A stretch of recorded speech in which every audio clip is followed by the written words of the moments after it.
Fala galerinha do oitavo ano, tudo bem com vocês? Espero que sim. Você que também não é do oitavo ano está aqui para assistir essa videoaula. Espero que goste. Então, sem mais delongas, vamos ao tema de hoje: o primeiro reinado. Sim, pessoal, depois da gente ver o que aconteceu, né, na independência do Brasil, a gente vai começar a ver a parte subsequente na política brasileira. O Brasil virou uma monarquia e agora vamos falar do primeiro reinado. O primeiro reinado, pessoal, faz parte de algo que a gente chama de Brasil Império. E esse Brasil Império ele pode ser dividido em três fases, como vocês podem ver aí. O primeiro reinado, que foi de 1822, né, da independência do Brasil, até 1831, foi governado, né, por Dom Pedro I. O período regencial, que vai de 1831 até 1840, que é o período ali em que o Brasil é governado por alguns regentes, esperando Dom Pedro II assumir o poder. E o segundo reinado, que vai de 1840 até 1889, que foi governado por Dom Pedro II. Aí a gente vai começar a ver algumas tensões dentro desse primeiro reinado, que na verdade foi cheio de tensões, pessoal. Foi um governo cheíssimo de tensões, confusões e conflitos. E o reconhecimento da independência do Brasil foi um deles. Por quê? Não bastava o Brasil declarar-se independente. Os outros estados do mundo, as outras repúblicas, os outros reinos deveriam reconhecer essa independência do Brasil. E o primeiro país a reconhecer essa independência foi, na verdade, os Estados Unidos da América, que estava com um projeto para o continente americano chamado Doutrina Monroe, baseada na política do presidente James Monroe, que era América para os americanos, ou seja, os europeus eles não deveriam mais dominar o continente americano. O continente americano deveria ser dominado, governado apenas por descendentes, né, os nascidos aqui na América. Mas na verdade essa América para os americanos significava o quê? Significava que os Estados Unidos queria controlar o continente americano de maneira não só política, mas também comercial, espalhando os seus produtos industrializados, já que os Estados Unidos estavam se industrializando durante esse período, aqui no continente americano, sufocando o poder industrial inglês, pelo menos aqui nesta região.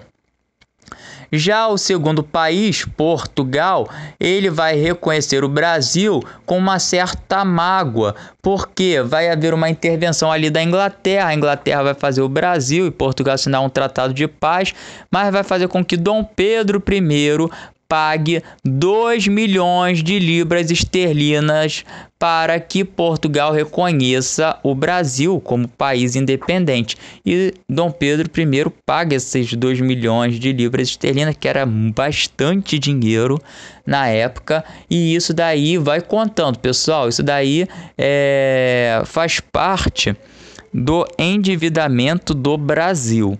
Então, o Brasil já estava se endividando desde a época da independência, né, das lutas pela independência, quando Dom Pedro I contrata mercenários estrangeiros para lutar em favor da independência do Brasil, reconhecimento dessa independência, e agora paga 2 milhões para que Portugal reconheça a independência do Brasil.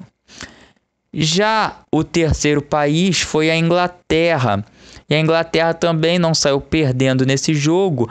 Ela vai reconhecer o Brasil como país independente, mas em troca vai pedir para a renovação do Tratado de Comércio e Navegação por mais 15 anos, ou seja, por mais 15 anos a Inglaterra seria o país a pagar menor taxa, né? Seria o Estado a pagar menor taxa de importação aqui dentro do Brasil, ou seja, iria entrar produto industrializado inglês à torta e a valer no Brasil.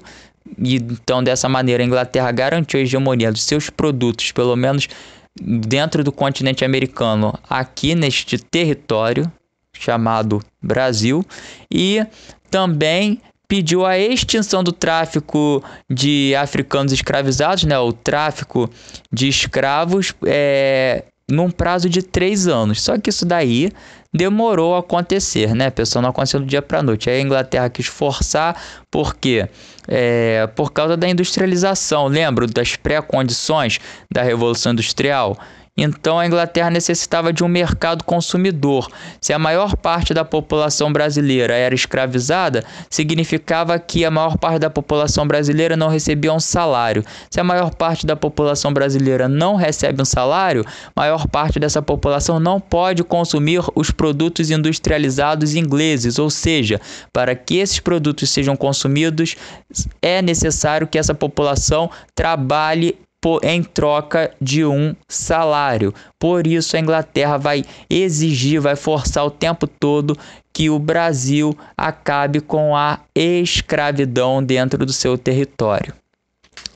Em contrapartida, os oligarcas não, ainda não podemos falar de oligarquia aqui, mas os donos, né, das fazendas aqui do Brasil, os grandes fazendeiros, né, a elite agrária, não vai querer acabar com a escravidão, porque sua principal mão de obra era a mão de obra escrava. Aí nós podemos falar da sociedade do pós-independência, confirmando o que estamos falando, ó. 30% dos 4 milhões de brasileiros que viviam no Brasil durante o primeiro reinado eram pessoas escravizadas, ou seja, eram pessoas que viviam do trabalho escravo, eram africanos, né, afrodescendentes escravizados, africanos ou afrodescendentes escravizados. E o restante do povo, os que não eram escravizados, compunham, né, uma pequena elite agrária. Elite é uma parte pequena da sociedade brasileira, e não só uma elite agrária, como uma elite urbana também, pessoas que viviam nas cidades brasileiras, e a maioria vivia, né, com as classes mais pobres, que eram constituídas por ex-escravizados, né, escravos alforriados, pequenos comerciantes, que também não ganhavam muita coisa, artesãos, trabalhadores rurais, entre outros. Ou seja, a maior parte da população brasileira, quando eram escravizados, eram pobres, né? Eram escravizados que trabalhavam na cidade, no campo, pequenos comerciantes, artesãos e esses trabalhadores rurais aí que a gente falou. Aí sim podemos falar de um verdadeiro quebra-pau, que foi o que? A Constituição de 1824. O que foi essa Constituição, pessoal? Foi convocada uma constituinte, né, para elaborar uma Constituição para o Brasil, já que era um país independente, ele precisava de elementos de identidade nacional, e um desses elementos era a criação de uma Constituição.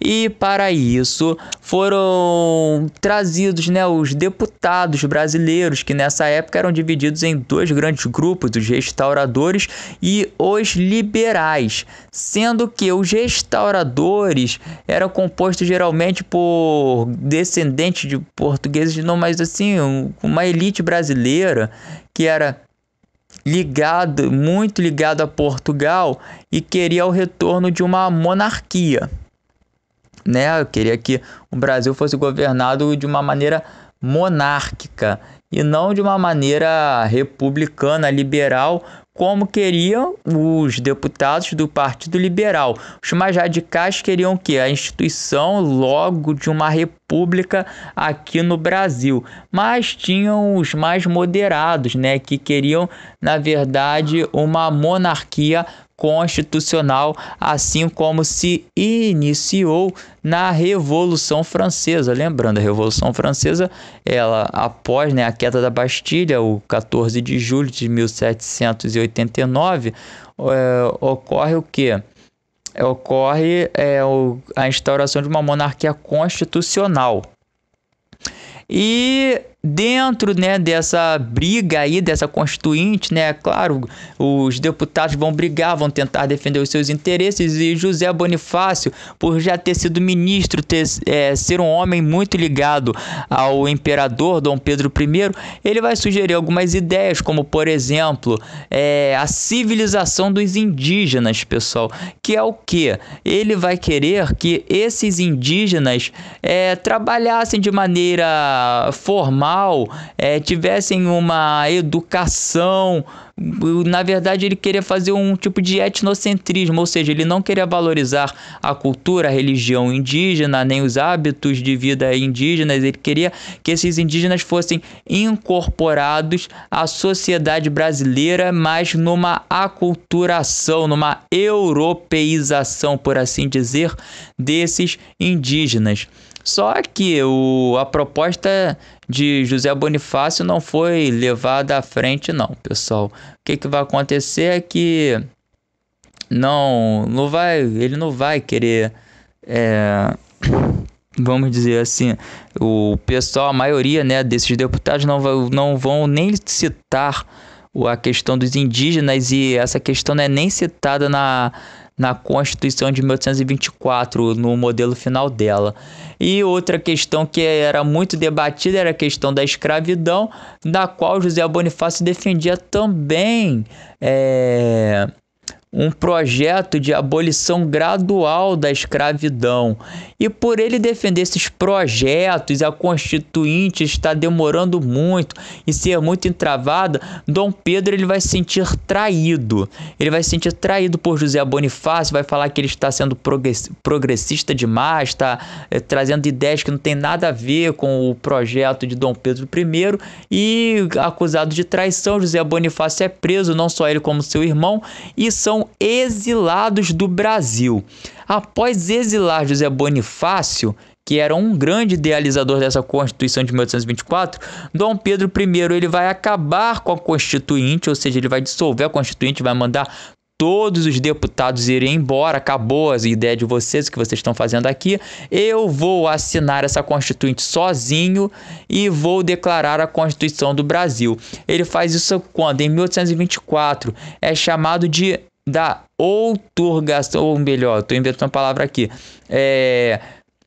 Dom Pedro ele outorgou a Constituição de 1824. O que significa a palavra outorgar? Significa que ele assinou sozinho, sem Constituição nenhuma, sem elaboração de deputados. Ele criou uma Constituição, ele assinou ela sem aprovação de uma Assembleia. Outorgar é você criar uma Constituição, ou seja, um líder, na verdade, criar uma Constituição sem essa Constituição passar pela votação ou elaboração de uma Assembleia de Deputados.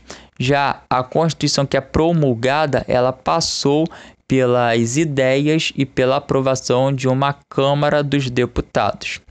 E dentro dessa Constituição de 1824, ficou destacado a divisão dos poderes, né? A divisão dos poderes em 4 partes. Vamos ver a seguir. Assim, pessoal, ficou dividido os poderes no Brasil.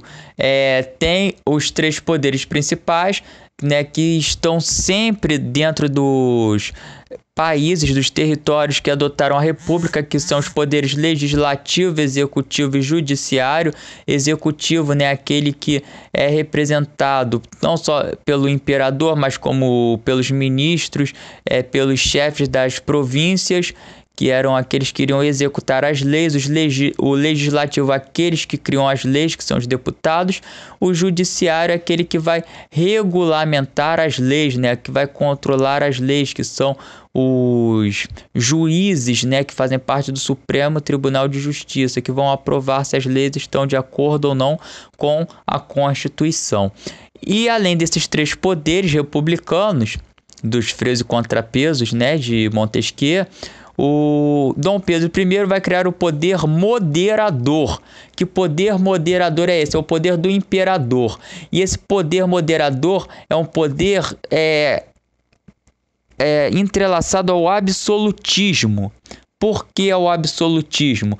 Porque através desse poder o imperador vai comandar todos os outros 3 poderes. Então, se o imperador, através do poder moderador, comanda os outros 3 poderes, isso quer dizer que os outros 3 poderes não têm autoridade de comandarem nada, e eles não se dialogam entre si, né? Eles não controlam um ao outro. Na verdade, quem controla todos os poderes é esse poder do imperador, o 4º poder, que é o poder moderador. Então, na verdade, No fundo, a Constituição de 1824, outorgada, ou seja, escrita e assinada por Dom Pedro I sozinha, dava autoridade apenas a ele de governar o Brasil. Além das características, essa característica, na verdade, da divisão dos 4 poderes, outras características, né, se sobressaíram, né, na elaboração da Constituição de 1824, que foi também o voto censitário, ou seja, o voto pago. Só poderia votar quem tivesse uma renda anual de 100 mil réis. Então, quer dizer, só podia fazer parte da política brasileira uma pequena elite. Apenas eles poderiam votar, então só eles poderiam comandar o país, né? Dizer quem seriam os deputados, quem seria o prefeito da província e por aí vai. Então, de alguma maneira, essa política iria favorecer os interesses de uma pequena elite. As mulheres não tinham direito ao voto, lembrando, Dom Pedro I era um cara, não só um cara de seu tempo, mas além do seu tempo, ele era extremamente machista. Ele acreditava que a mulher só servia para a função doméstica. Então, além disso, ele perturbou tanto a esposa dele, que a esposa dele morreu aos 29 anos. E esse camarada, ele vai dizer que a mulher não tem direito ao voto, tem que ficar em casa. A escravidão foi mantida, obviamente. Dom Pedro I queria favorecer a elite agrária brasileira, então para manter uma boa relação com eles, vai manter a escravidão no Brasil. O catolicismo foi definido como religião oficial do Império, uma vez que Dom Pedro I é português, a religião oficial de Portugal era o catolicismo, então aqui no Brasil ele vai querer trazer o catolicismo como religião oficial. E o Estado foi dividido nesses 4 poderes que a gente já falou. Outro elemento de identidade nacional, além da Constituição, é a bandeira de um país ou de um território, seja lá país, seja reino ou coisa do tipo. E aqui no Brasil não foi diferente. Dom Pedro I encomendou uma bandeira àquele que havia retratado o cotidiano, o dia a dia do Brasil, aquele artista francês que chegou aqui na missão artística francesa trazida por Dom João VI, o Jean-Baptiste Debré. Então, Debré vai elaborar uma bandeira para o Brasil Império. E que bandeira é essa? Essa que a gente está vendo aí, com as cores verde, né? Esse retângulo verde aí que representa a casa de Bragança, o losango amarelo que representa a casa de Habsburgo, que pertencia, né, era a família da Imperatriz Leopoldina. Então, para representar essa união entre a família de Bragança portuguesa e o reino de Habsburgo austríaco, o Baptiste Debré, né, o Jean-Baptiste Debré vai ter essa sensibilidade.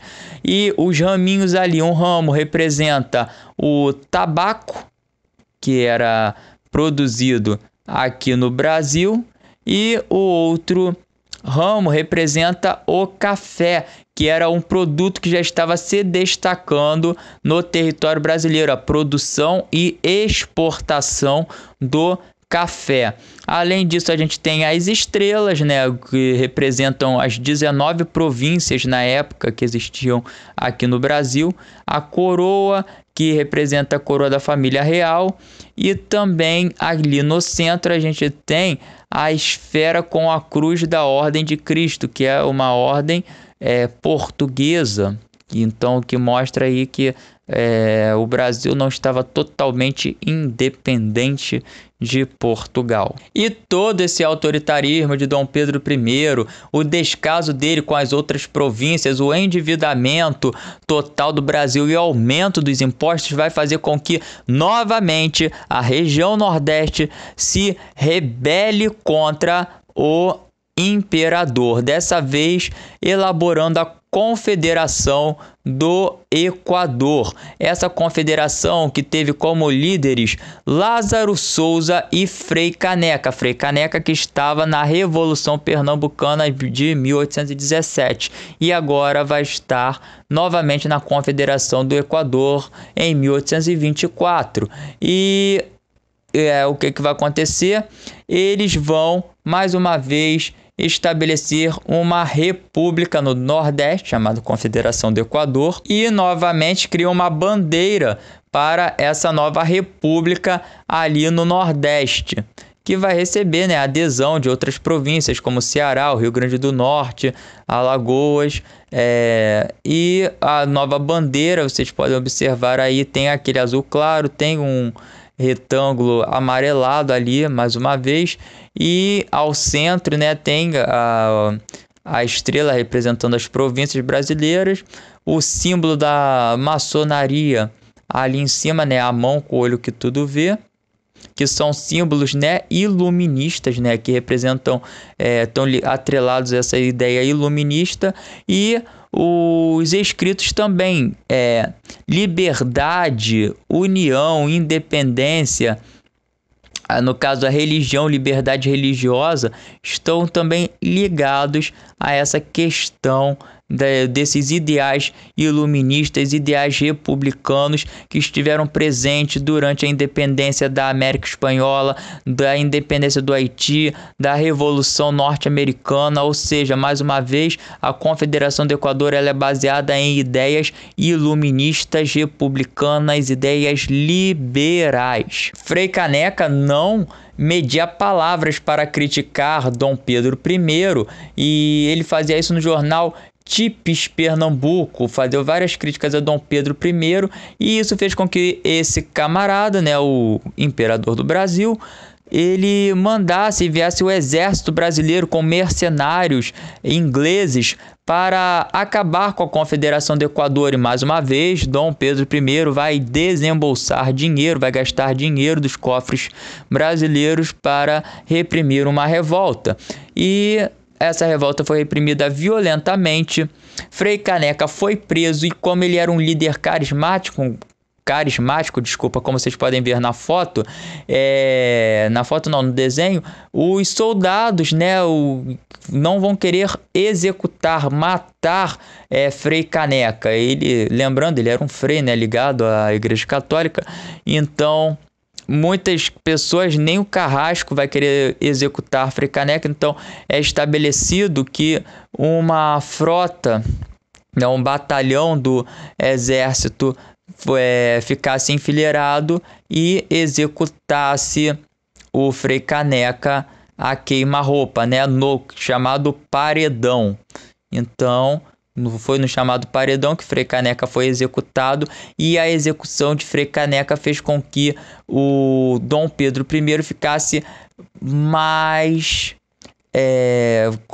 mais impopular dentro do Brasil, porque o Frei Caneca ele era um líder carismático, e sendo um líder carismático, quando o Dom Pedro I, que já não era uma figura tão carismática assim no Brasil, principalmente na região Nordeste, ele fica mais impopular. Aí nós podemos também falar da Guerra Cisplatina. Que guerra foi essa? Foi uma guerra entre Brasil e Argentina disputando a província da Cisplatina. A província da Cisplatina, pessoal, que era a colônia do Sacramento, que ficava no sul do Brasil, que não pertencia ao Brasil, mas que Dom João VI, de olho grande, foi lá, tomou ela, sendo que foi uma província o tempo todo colonizada por espanhóis, que a população era identificada com a cultura espanhola, falava espanhol, e o Dom João VI foi lá e anexou ela ao Brasil, simplesmente anexou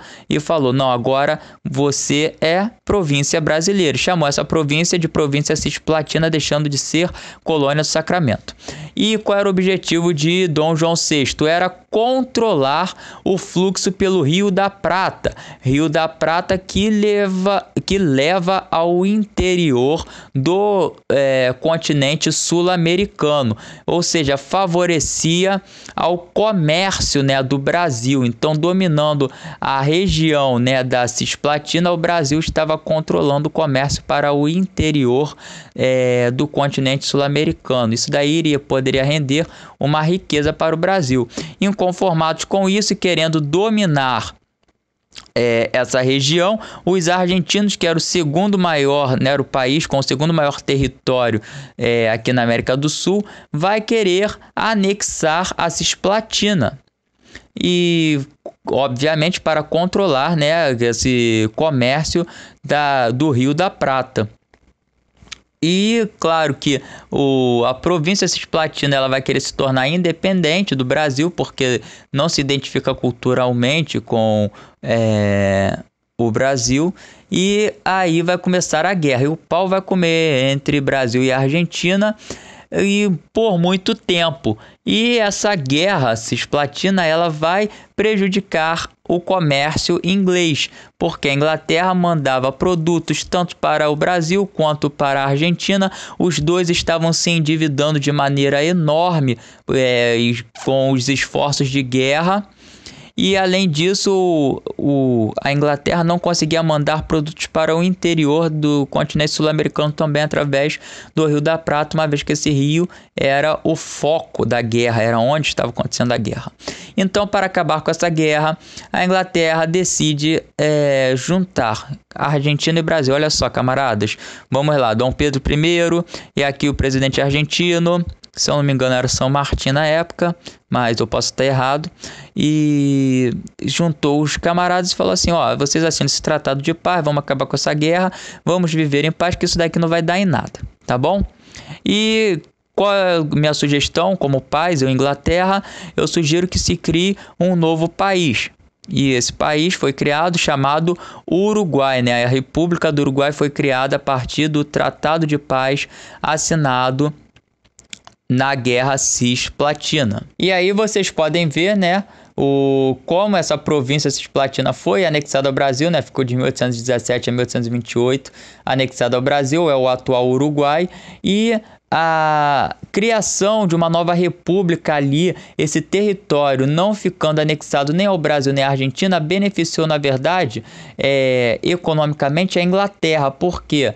Porque a Inglaterra não teria que pagar imposto nem ao Brasil, nem à Argentina, que eram os dois maiores territórios sul-americanos, e isso fez com que, sem o controle do comércio do Rio da Prata entre Brasil e Argentina, não houvesse uma hegemonia geopolítica de nenhum desses dois territórios. Então, a hegemonia econômica ficou, na verdade, continuou sendo da Inglaterra. Então, sem a anexação do Uruguai ao Brasil nem à Argentina, a hegemonia econômica não ficou sendo nem de um nem de outro, ficou sendo da Inglaterra.